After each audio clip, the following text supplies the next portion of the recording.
The unmistakable sound of metal wire snapping echoed through Michael Thorne's backyard.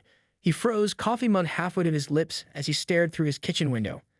There, illuminated by the early morning sun, stood Patricia Wellington, scissors in hand, determination in her eyes, cutting a large hole in his reinforced fence. "What the hell?" Michael muttered, slamming his mug down so hard that coffee sloshed onto his police academy sweatshirt. He rushed for the back door, but not before whistling sharply, a command that immediately sent his two German shepherds into a perfect motionless sit position despite their evident alertness. Patricia didn't notice Michael approaching. She was too focused on what she considered her mission of mercy. The newly elected HOA president of Oakwood Estates had received 3 separate complaints about imprisoned dogs at the Thorne residence. Without bothering to schedule an inspection or send a notice, she decided to take matters into her own hands. "Mrs. Wellington, step away from my fence right now." Michael's voice carried the authority of his 15 years on the force. Patricia spun around, her designer cardigan catching slightly on the wire she just cut. Rather than showing any embarrassment at being caught vandalizing private property, she raised her chin defiantly. "Officer Thorne, I am acting in my capacity as HOA president. These poor animals deserve freedom. The bylaws clearly state no chain-link enclosures, and I've received multiple reports of distressed barking." Michael crossed his arms. "Those poor animals are Maverick and Scout, fully trained K9 officers with the county police department. And that special reinforced fence you're destroying cost the department $4,200. Patricia's expression flickered but didn't crumble. "Well, if they're police dogs, where's their proper signage? Section 8, paragraph 12 of our bylaws requires appropriate warning signs for any service or working animals." At that moment, Scout and Maverick appeared silently at Michael's sides, sitting at perfect attention, their disciplined presence more intimidating than any growl or bark. For the first time, Patricia's confidence wavered as she took in their muscular builds and alert, intelligent eyes. "The signs were submitted to the HOA board for approval 3 weeks ago," Michael said evenly. "You personally denied them, saying they didn't conform to the aesthetic standards of the neighborhood." Patricia clutched her scissors tighter. "I have a responsibility to maintain property values and community standards. If everyone had warning signs and aggressive dogs—" "These are police K9s, not pets," Michael interrupted, "and destroying police property is a felony offense." The color drained from Patricia's face, but her chin remained high. "I was acting within my rights as HOA president." A car door slammed in the driveway. Michael's partner, Detective Sarah Chen, walked into view, taking in the cut fence and Patricia's scissors with a raised eyebrow. "Everything okay here, Mike? The K9 trainer will be here at 15 to pick up the boys for their certification exercises." Patricia's eyes widened as she finally grasped the magnitude of her miscalculation. "Mrs. Wellington was just leaving," Michael said calmly, "and she'll be calling a fence repair company on her way home." Patricia Wellington's silver SUV crawled down Oakwood Drive at precisely 5 miles below the speed limit. Her manicured fingers drummed anxiously against the steering wheel as she replayed the morning's disaster in her mind. The fence repair company had quoted her $950 for the emergency fix, money that would come directly from her personal account, not the HOA funds she typically wielded with impunity. Her phone buzzed with incoming messages from the HOA board group chat. News traveled fast in Oakwood Estates. By noon, every board member knew about her misunderstanding with Officer Thorne. "This isn't over," Patricia muttered, pulling into her immaculate driveway. "It's about principle." Inside her pristine colonial, Patricia settled at her granite kitchen island with her laptop open to the HOA bylaws. If she couldn't directly challenge a police officer, she would find another angle. After 30 minutes of determined scrolling, she found her ammunition. Section 12, paragraph 4, no resident shall conduct business operations from their home without proper licensing and board approval. Patricia smiled thinly as she composed an official violation notice. Training police dogs certainly constituted a business operation. She printed the letter on HOA letterhead, her signature flourishing at the bottom with the authority she fought 3 years to obtain. Across the neighborhood, Michael stood watching as 2 workers finished repairing his fence. Detective Chen leaned against her unmarked car, shaking her head. "You know she's not going to let this go, right?" Sarah said, taking a sip from her travel mug. "I've dealt with enough neighborhood disputes to recognize the type." Michael shrugged. "What else can she do? I've been completely transparent with the HOA since I moved in. They approve everything." "Not her," Sarah corrected. "The previous board. From what you've told me, this Wellington woman has been rebuilding the board with her friends since winning the presidency." Michael's phone chimed. A text from his sister flashed on the screen. Asterisk, just got home from work. There's an official letter from HOA taped to our door. Something about unlicensed business operations, asterisk. He showed the message to Sarah, who laughed without humor. Told you. Welcome to the next phase of HOA warfare. Later that evening, Michael sat at his dining room table with his sister Emma, reviewing the violation notice that cited his home as an unlicensed K9 training facility. "This is ridiculous," Emma said, pushing her dark hair behind her ears. "You don't run a business here. The dogs live with you as part of the K9 handler program." Michael nodded, reaching for his laptop. "I need to get ahead of this. I'm calling Captain Reeves to give him a heads up, then I'll email the entire HOA board with our department documentation." As Michael made his calls, Emma peered through the blinds at the street outside. "Heads up. Looks like our HOA president is making her rounds." Patricia Wellington strolled down the sidewalk, the tablet in hand, photographing potential violations with meticulous attention to detail. 3 other board members followed in her wake, clipboards ready. They paused in front of the Thorne residence, their expressions a mixture of curiosity and judgment. "She's brought reinforcements," Emma noted. Michael joined his sister at the window. "They're documenting every possible infraction they can find." "Can they really cause trouble for you keeping the K9s here?" "It's part of your job." Michael's expression darkened. "Technically, the department could relocate Maverick and Scout to another handler if the housing situation becomes problematic. The program depends on community support." Outside, Patricia directed her attention to a small American flag decal on Michael's mailbox, referencing something on her tablet before making a note with evident satisfaction. "That's it," Michael said quietly. "Time to be proactive." The department has an attorney who handles these exact situations. Behind them, Scout and Maverick watched the scene from their perfectly maintained beds, their intelligent eyes following the movement outside with professional interest. The monthly HOA meeting at the Oakwood Estates Community Center buzzed with unusual energy. Typically attended by the same 7 retirees plus whoever had received violation notices that month, tonight's gathering had drawn nearly 40 residents. Word had spread about the showdown between Patricia Wellington and Officer Thorne. Patricia arranged her documents at the head table, pretending not to notice the crowd. Beside her, the 4 other board members shifted uncomfortably. Only Diane Hoffman, Patricia's tennis partner and loyal second-in-command, appeared genuinely supportive. "Let's call this meeting to order," Patricia announced, her voice carrying the precise tone of someone who had practiced speaking with authority. "We have several items on tonight's agenda, but first, I'd like to address the enforcement actions taken against non-compliant properties this month." The door opened and Michael entered, wearing his police uniform. He'd come directly from his shift, a deliberate choice that Patricia immediately recognized as a power move. Behind him walked a woman in a crisp pantsuit carrying a leather portfolio. "Before we continue," Michael said, his voice calm but firm, "I'd like to introduce Gretchen Martinez, legal counsel for the county police department. She's here to address the notices issued against my property." Patricia's smile tightened imperceptibly. "Officer Thorne, we have a procedure for addressing violation disputes. You'll need to submit a formal request and wait for the next meeting's agenda." Rachel stepped forward. "Mrs. Wellington, I've reviewed your HOA bylaws thoroughly. Section 3.7 clearly states that any resident may speak regarding new business if they notify the board before the meeting commences. Officer Thorne emailed the entire board at 3 p.m. today." Board member Greg Peterson, a retired accountant who had voted for Patricia mainly to avoid serving as president himself, cleared his throat. "She's right, Patricia. I saw the email." The room fell silent as Patricia's face flushed slightly. "Very well. You have 5 minutes." Rachel opened her portfolio. "The K9 officers residing with Officer Thorne are not part of a commercial enterprise but an official police department housing program. I brought documentation showing that this arrangement was approved by the previous board 3 years ago." She distributed copies to each board member. Additionally, under state law, service animals and working police animals have specific protections that supersede HOA regulations. The violation notices regarding Officer Thorne's property are not legally enforceable. Patricia leaned forward. "This community has standards, Ms. Martinez. If we allow exceptions for some, where do we draw the line?" "The line," Rachel replied evenly, "is drawn by state law. Furthermore, the department is prepared to file a civil complaint regarding the fence vandalism incident if necessary." Murmurs rippled through the audience. Patricia noticed several residents nodding in agreement with the attorney. "That won't be necessary," Diane jumped in, her voice overly bright. "The board has already addressed the fence situation." Patricia shot her a look that could freeze lava. From the back of the room, Eleanor Ramirez, a grandmother whose grandson had been rescued from a hiking accident by police K9s last year, stood up. "I think we should be honored to have Officer Thorne and his K9 partners in our community. They make Oakwood safer." A chorus of agreement followed. Patricia watched in dismay as her carefully cultivated community authority began to crumble. "Perhaps," Patricia said, reassembling her composure, We've been overzealous in this particular case. The board will reconsider the violation notices.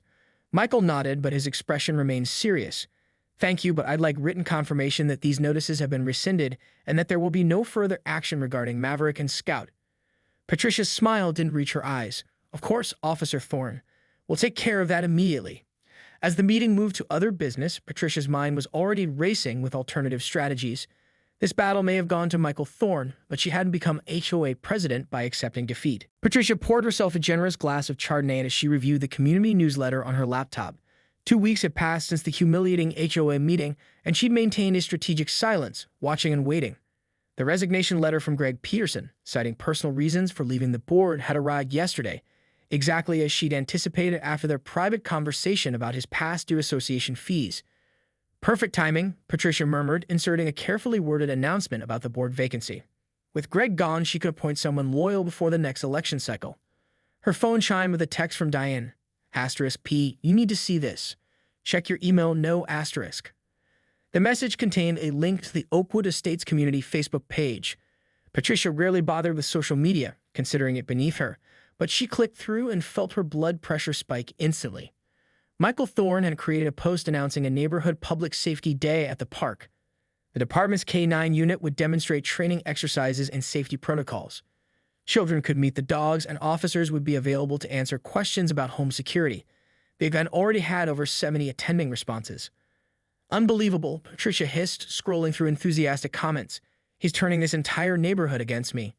She quickly composed an email to the remaining board members. Asterisk, as this event is taking place on HOA property, we should meet to discuss liability concerns and whether proper permits have been filed. Asterisk. Responses trickled in throughout the afternoon, but none contained the outrage Patricia had hoped for. Instead, board members seemed supportive of the event, with one even volunteering to help coordinate refreshments. By evening, Patricia had formulated a new approach. If she couldn't stop the event, she would control it. She drafted an official HOA response welcoming the initiative, but imposing numerous safety requirements. Limited hours, restricted areas, required insurance forms, and mandatory cleanup deposits. As she typed, Patricia noticed movement outside her window. Across the street, Eleanor Ramirez was chatting animatedly with Lisa Chen from 2 doors down. Both women held what appeared to be flyers. More concerning, they were heading toward Patricia's house. The doorbell rang before Patricia could retreat to her home office. She straightened her cardigan and opened the door with her practiced HOA president smile. "Patricia, we're so excited about the K9 demonstration," Eleanor gushed, waving a colorful flyer. "Officer Thorne asked us to help spread the word. Isn't it wonderful?" Patricia's smile remained fixed in place. How thoughtful. Though unconcerned about proper authorization for use of community facilities. Lisa tilted her head. "Oh, that's all taken care of. Michael checked with the Parks Department since it's technically a city-managed space within our community. Did you know his sister Emma is on the Parks Commission? Such a nice family." Patricia accepted a flyer, noting with irritation the professional design and prominent police department logo. "How convenient. Will you be attending?" Eleanor asked innocently. Michael specifically mentioned hoping the entire board would come.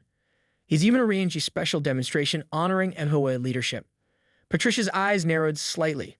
Was he mocking her or attempting reconciliation? Either way, public absence would only damage her standing further. "Of course I'll be there," Patricia said smoothly. The board fully supports community safety initiatives. After closing the door, Patricia studied the flyer more carefully. The event was scheduled for this Saturday, giving her just 3 days to prepare. If Michael Thorne thought she would attend as just another resident, he was sorely mistaken. Patricia Wellington never appeared at community functions without a purpose. She reached for her phone and began typing a message to Diane. This event might be Michael's show, but she would find a way to reassert her authority. The neighborhood needed to remember who truly ran Oakwood Estates. Saturday morning arrived with picture-perfect weather, the kind Patricia Wellington would have normally taken credit for in her HOA newsletter. She surveyed her appearance in the full-length mirror, adjusting her cream-colored blazer over designer jeans. Professional yet approachable, the perfect outfit for commandeering attention at a community event. Remember, when we arrive, take photos of any potential rule violations, Patricia instructed Diane, who waited patiently in the passenger seat of the SUV, particularly anything that might damage the grass or landscaping. Diane nodded, though her enthusiasm seemed muted. "Don't you think this might be an opportunity to mend fences, literally and figuratively?" Patricia shot her a sharp glance as she pulled into the crowded parking area. "Politics is about perception, Diane. Today, we're supporting community safety while ensuring community standards are maintained. The park was transformed. Police vehicles lined the perimeter, a demonstration area had been roped off, and information booths dotted the lawn. Families streamed toward the central pavilion where Officer Thorne stood with several uniformed colleagues. Scout and Maverick sat alertly nearby, drawing excited whispers from children. Patricia plastered on her professional smile and made her entrance, clipboard in hand. Officer Thorne, what a wonderful turnout. The HOA is so pleased to see this use of our community space. Michael turned, his expression neutral but not hostile. Mrs. Wellington, glad you could make it. We were just about to begin the first demonstration. We've reserved front row seats for HOA board members. Patricia's smile faltered slightly at this unexpected courtesy. How thoughtful. Before she could say more, Eleanor Ramirez appeared, guiding Patricia and Diane to decorated chairs with VIP signs. The setup left Patricia with no choice but to sit prominently among the audience, her clipboard rendered useless. Michael stepped into the demonstration area with Maverick. Good morning, everyone. Thank you for coming to Oakwood Estates' first Public Safety Day.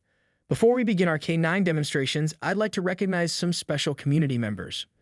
Patricia straightened, preparing to acknowledge the crowd graciously. First, I'd like to thank the Oakwood Estates Parks Committee for their help organizing this event. Michael continued, gesturing to a group that conspicuously didn't include Patricia. And special thanks to our HOA board members for attending today, demonstrating their commitment to neighborhood safety. Polite applause followed as Patricia maintained her smile through gritted teeth.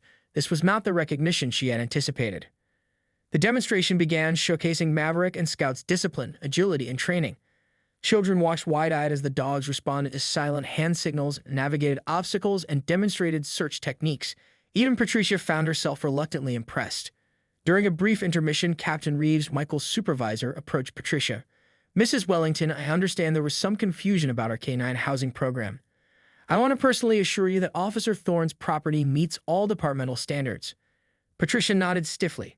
Yes, we've resolved that misunderstanding. Excellent. Actually, we're expanding the program and looking for community partners. Officer Thorne suggested Oakwood Estates might be interested in becoming an official K9-friendly community. There's grant funding available for appropriate signage and park improvements. Patricia's mind raced. Grant funding meant money for community projects without increasing HOA fees, a perpetual challenge that had limited her grand plans for neighborhood improvements. That sounds intriguing, she admitted. Would the HOA have input on how those funds are allocated? Captain Reeves smiled. Absolutely. It would require board approval and ongoing collaboration. For the first time, Patricia looked at Michael and his dogs with something other than animosity. If she positioned herself as the liaison between the police department and the community, she could potentially strengthen her leadership position while taking credit for any improvements. The board would certainly want to explore such an opportunity, Patricia said, her tone warming considerably. Across the lawn, Michael watched the exchange with guarded optimism. His sister Emma approached, following his gaze. Is that the HOA dragon lady talking to your captain? She looks almost human when she's not breathing fire. An emergency HOA board meeting convened in Patricia Wellington's meticulously decorated living room 3 days after the Public Safety Day. 4 board members sat attentively as Patricia paced before them, gesturing with a color-coded folder containing the K9 Friendly Community grant information. This initiative could bring up to $50,000 in community improvements, Patricia explained, her voice brimming with carefully measured enthusiasm. New signage, park amenities, and safety features, all without increasing homeowner fees. Diane nodded eagerly.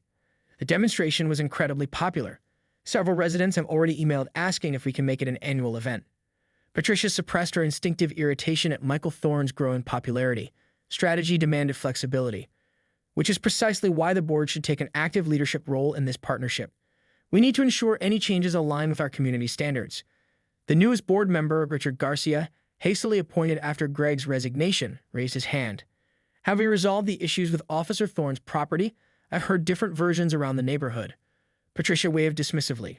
A simple misunderstanding, Richard. After thorough review, the board has confirmed that Officer Thorne's property is in full compliance with our regulations. The lie flowed effortlessly. In fact, his dedication to maintaining his property while housing these exceptional service animals demonstrates exactly the kind of community commitment we should celebrate. The board members exchanged surprised glances at this abrupt reversal, but no one challenged her. Patricia had spent years cultivating an environment where questioning her judgment was tacitly discouraged. I propose we form a special committee to collaborate with the police department on this initiative. Patricia continued. As president, I'm willing to serve as the primary liaison. The vote was unanimously positive, exactly as Patricia had orchestrated. As the meeting concluded, she allowed herself a small smile of satisfaction. This wasn't surrender, it was tactical repositioning.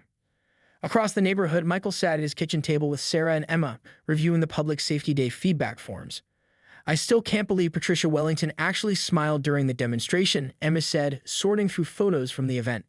Though she did write 3 pages of improvement suggestions on her feedback form. Michael shrugged. Captain Reeves said she seemed interested in the K9 friendly community program. Sarah looked skeptical. You realize she's going to try to control every aspect of this, right? That woman doesn't collaborate, she dictates. Probably, Michael agreed. But if it brings positive attention to the K9 program and improves the neighborhood, I can work with her. His phone buzzed with an email notification. Speak of the devil. She's requesting a meeting tomorrow to discuss partnership parameters for the grant application. Emma grimaced. Good luck with that. I've sat through Parks Commission meetings with her type before. She'll have a 20-page PowerPoint and leave no room for discussion. The next afternoon, Michael arrived at the community center to find Patricia already setting up a presentation, exactly as Emma had predicted. What he hadn't expected was the content of her proposal. I've outlined 3 potential improvement projects, Patricia explained, clicking through professionally designed slides. Each incorporates K9 training elements that would double as community amenities. The agility course, for instance, could function as both a training area and a dog park for residents. Michael studied the plans with genuine surprise. They were thoughtful, practical, and showed actual consideration for the K9 program's needs. These are impressive, Mrs. Wellington. Patricia straightened almost imperceptibly at the compliment. I consulted several K9 training manuals. Efficiency requires proper research. As they discussed technical details, Michael began to glimpse something beneath Patricia's rigid exterior, a woman whose need for control stemmed from a genuine, if misguided, desire for excellence. Her meticulous attention to detail, which made her so difficult as an HOA president, translated to remarkably thorough planning. The department would find these facilities very valuable, Michael admitted, particularly the training corridor. Patricia allowed herself a small, genuine smile. Excellent. I've scheduled a meeting with the full board for next Tuesday. Your presence would be helpful in addressing technical questions. As she gathered her materials, Patricia paused. By the way, Officer Thorne, those warning signs you submitted for approval, I've reconsidered their design. They're being processed this week. 6 weeks later, Patricia stood at the podium in Oakwood Estates Community Center, a ceremonial gold-painted pair of scissors in her hand. Behind her, a red ribbon stretched across the entrance to what had formerly been an underutilized corner of the neighborhood park. Now it housed a state-of-the-art K9 training facility that doubled as a community amenity, complete with Patricia Wellington's name on a tasteful plaque. As your HOA president, Patricia announced to the gathered crowd, I am proud to have spearheaded this unique partnership between Oakwood Estates and our county's finest K9 officers. Michael stood to the side with Captain Reeves and several other officers, Maverick and Scout, sitting attentively at his feet. He caught Sarah's eye and she gave a subtle eye roll at Patricia's revisionist history of how the project came to be. Mrs. Wellington has been instrumental in securing this grant, Captain Reeves said diplomatically when it was his turn to speak. Her attention to detail ensured that both the community's needs and our department's training requirements were met. Patricia beamed at this public recognition, her expression approximating genuine warmth as cameras flashed. The local newspaper had sent a photographer and Patricia had ensured her best angle was captured beside the K9 officers. After the ribbon cutting, residents explored the new facilities while Michael conducted a mini demonstration with Maverick. Children laughed in delight as the German Shepherd navigated the obstacles with precision. I have to admit, Emma said, joining her brother after the demonstration, when you told me you were working with Hurricane Patricia on this project, I thought you lost your mind. But this turned out amazing. Michael nodded. She's still the same person, sent me 3 emails about the shade of blue used on the equipment, but she channeled all that energy into something positive. Across the park, Patricia was holding court with a group of admiring neighbors, explaining how she personally selected the weather-resistant materials for the agility platforms. Officer Thorne, a hesitant voice interrupted Michael's conversation. He turned to find Richard Garcia, the newest HOA board member, looking uncomfortable. Could I speak with you privately for a moment? Michael stepped away from the crowd. What can I help you with? Richard glanced around nervously. I probably shouldn't be telling you this, but I felt you should know. Patricia is already planning phase 2 of this project. That's great, Michael replied, genuinely pleased. The department would welcome expanded facilities. Richard shook his head. It's not about expansion. She's drafting new HOA rules about approved service animals in the neighborhood. She's using this project's success to push through stricter pet regulations for everyone else. Michael's expression darkened. What kind of regulations? Weight restrictions, breed restrictions, mandatory aesthetic standards for all pet containment systems, basically ensuring that your K9s are the only exception to very stringent rules. Richard shifted uncomfortably. She's calling the Professional Standards Initiative. The vote is scheduled for next month's meeting. Before Michael could respond, Patricia approached, her smile firmly in place. Officer Thorne, the Channel 5 reporter, would like a few words with you and the dogs. Perhaps a demonstration of Maverick's tracking abilities. Of course, Michael replied evenly, his mind racing. Richard was just telling me about some upcoming HOA initiatives. Patricia's smile flickered almost imperceptibly. Just some standard regulatory updates. Nothing that would concern the department, I assure you. As Patricia guided him toward the reporter, Michael caught sight of Eleanor Ramirez walking her elderly golden retriever along the park's perimeter. The dog moved slowly, arthritic but happy, exactly the kind of pet that might fall foul of Patricia's proposed regulations. The victory he felt minutes ago faded. The partnership had been genuine, but Patricia Wellington remained fundamentally unchanged. She had simply incorporated the K9 program into her vision of a perfectly controlled community. She got learned to be more flexible. She'd simply expanded the definition of what fell under her authority. Maverick, Scout, attention, Michael commanded softly. Both dogs immediately snapped to perfect posture beside him, their disciplined response drawing appreciative murmurs from onlookers. As cameras flashed, Michael smiled for the photos while his mind worked on a new strategy. Patricia Wellington might have won this round, but the battle for Oakwood Estates was far from over.